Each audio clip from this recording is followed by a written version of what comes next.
Pues necesitaba un televisor nuevo para la guardilla, donde quería poner las consolas, Play 5 y Nintendo Switch OLED, y tenía claras dos cosas. La primera de ellas es que fuese un televisor 4K de 55 pulgadas que me ofreciese una buena relación calidad-precio, y la segunda de ellas, y cómo no, es que llevara sistema operativo Android TV. Bueno, pues después de mirar bastante, creo que he acertado con mi nueva adquisición, que vale poco más de 300 euros en el momento de grabar este vídeo, y si quieres saber por qué pienso esto, quédate, que comenzamos. Hola a todos y bienvenidos de nuevo al canal. Bueno, lo cierto es que tenemos una gran oferta de televisores con sistema operativo Android TV muy económicos, pero no todos nos ofrecen la fluidez que quisiéramos, ni todos nos ofrecen un panel bien por su precio. En septiembre de este mismo año, PC Componentes, que es una de mis tiendas de referencia en tecnología, presentó su nuevo televisor Nilight Prisma. En mi caso es el modelo de 55 pulgadas, modelo que os estaré dejando escrito por aquí abajo.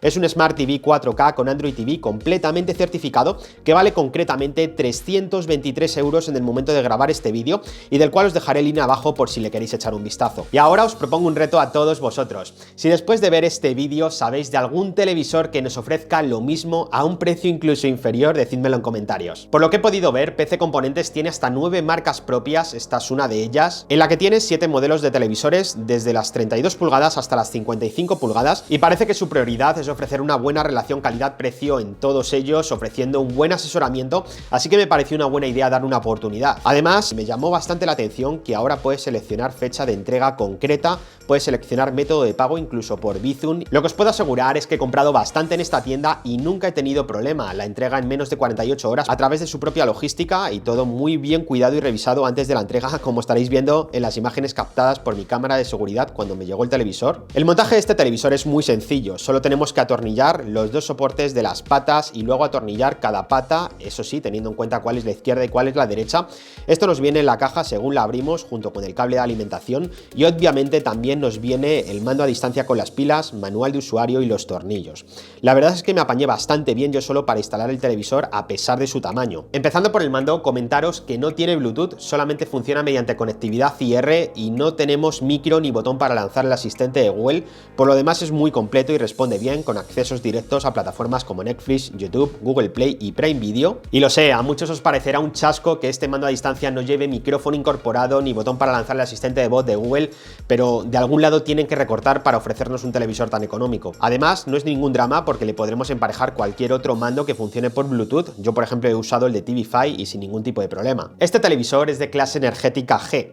Esto significa que cuando estamos haciendo uso de contenido con HDR o Dolby Vision gastaremos más o menos sobre los 100 vatios.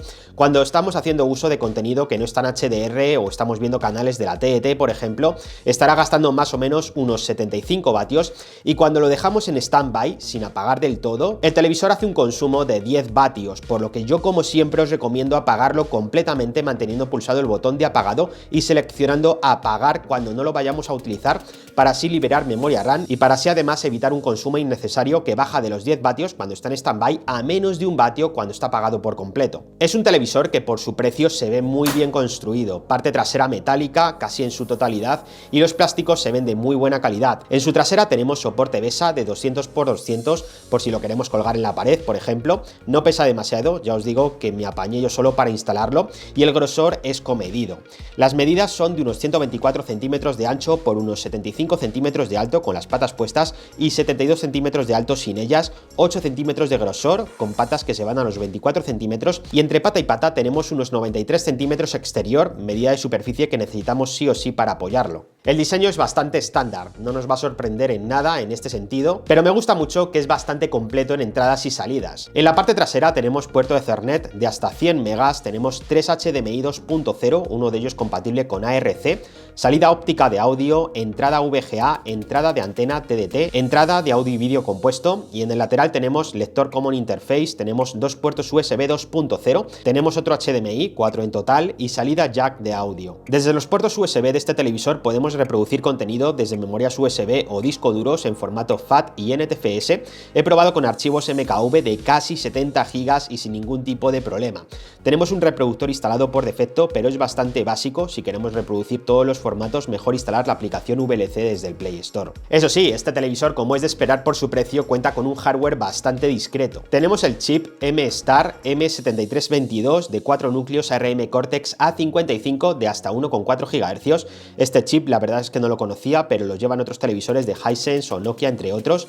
Tenemos la GPU Mali 470, tenemos 1,5 GB de RAM, tenemos 8 GB de almacenamiento, de los cuales el sistema nos deja libres 4,6 GB, y tenemos conectividad Bluetooth 5.0 y Wi-Fi 5. Como sistema operativo tenemos Android TV 9 con certificación propia de Netflix y Chromecast integrado para poder enviar contenido desde nuestro dispositivo móvil. Yo he hecho uso de todas las plataformas de streaming que estaréis viendo en pantalla a máxima calidad y no he tenido problema con ninguna.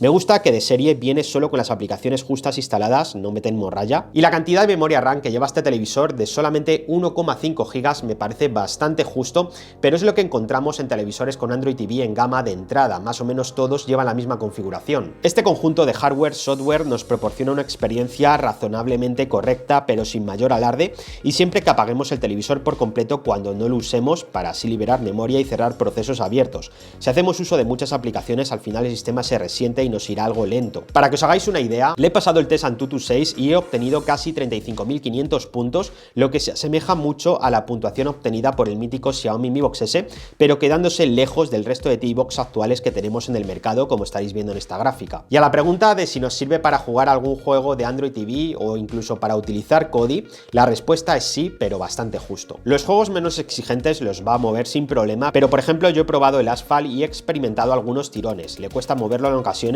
y lo mismo le pasa si hacemos uso con Kodi con add-ons pesados, no tenemos demasiada memoria RAM libre. Y por supuesto lo mismo le pasa si nos movemos muy rápido por las diferentes aplicaciones de su menú, las aplicaciones que tengamos instaladas. De vez en cuando da un pequeño tirón y se nota que le cuesta. Por lo que para un uso básico de plataformas de streaming tenemos suficiente, pero si queremos exigirle un poquito más, en ese caso es muy recomendable que le instalemos un TV Box o un TV Stick. También notamos esto cuando hacemos zapping en la TDT o cuando abrimos la guía de programación, es algo lento, pero vamos, lo normal en televisores con Android TV de gama de entrada. ¿Y qué tal la calidad de imagen y la calidad de sonido, que realmente es una de las cosas más importantes? Bueno, pues empezando por el sonido, tenemos dos altavoces de 10 vatios cada uno, es decir, 20 vatios en total, que nos ofrecen un sonido correcto, buen nivel de volumen, sin distorsión, pero tenemos un sonido pobre en graves, lo que viene siendo habitual en televisores de esta gama y realmente en casi todos los televisores actuales, aunque sean más caros. Capitán, voy a traer militares, de los que solo salen victoriosos o muertos.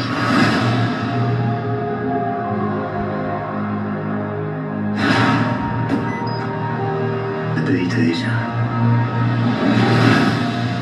Sin padre, sin plan y sin esperanza. Estamos contra las cuerdas, pero todavía no estamos muertos. Por lo que, como la mayoría, es muy recomendable que lo utilicemos con una barra de sonido similar para disfrutar de una mejor experiencia. Eso sí, es compatible con DTS y Dolby Digital Plus. Para la imagen tenemos un panel VA con resolución 4K a 60 Hz y retroiluminación Direct LED, muy habitual en las gamas de entrada y en general con buena calidad. No tenemos fugas de luz y tenemos HDR10 y Dolby Vision. Obviamente no tenemos negros puros ni imágenes tan profundas como veríamos con un televisor OLED, pero el desempeño es bueno, sobre todo cuando vemos el contenido a oscuras, ya que su panel refleja bastante si lo ponemos frente a una ventana o cosas así, pero vamos, lo normal en esta gama. Creo que una calidad más que correcta por su precio. ¿Y qué tal para utilizarlo con videoconsolas? Pues la verdad es que sin mayor problema si no somos demasiado exigentes. Nosotros lo estamos utilizando con la Nintendo Switch a 1080p obviamente y con la Play 5 a 4K 60 FPS, pudiendo mejorar hasta los 120 FPS si le pusiéramos un televisor compatible con esta tasa de refresco, pero vamos, para nosotros más que suficiente y cumple a la perfección. Como ajustes de imagen tenemos los clásicos que encontramos en el sistema Android TV, ni más ni menos. Tenemos los diferentes modos entre estándar, deporte, película, juegos, etc. Luego podemos toquetear otros ajustes como el brillo, contraste, nitidez, etc. Y tenemos otros ajustes avanzados de vídeo, además de sintonizador de color y balance de blancos. Por lo que, para resumir, si estás buscando un televisor muy económico, 4K de 55 pulgadas y con sistema operativo Android TV, este es una de las mejores opciones en su precio. Obviamente hay que tener en cuenta lo que estamos pagando y y que encontraremos recortes como por ejemplo en el hardware, no tenemos una fluidez notable. El mando a distancia, como os decía, no tiene micro ni botón para lanzarle asistente de voz, cosas que solucionaríamos rápidamente conectando un TV Box o un TV Stick de 40 euros. Pero repito, 323 euros. Si encontráis un televisor con estas características a un precio inferior, decídmelo en comentarios. Espero haberos podido transmitir rápidamente lo que nos puede ofrecer este televisor calidad-precio. Si es así, me encantaría que me dejarais un buen like. Tampoco olvidéis suscribiros al canal y activar la campanita para más vídeos como este, es completamente gratis. Una vez más, muchas gracias a todos de verdad por estar al otro lado y yo ahora me despido. Hasta el próximo vídeo.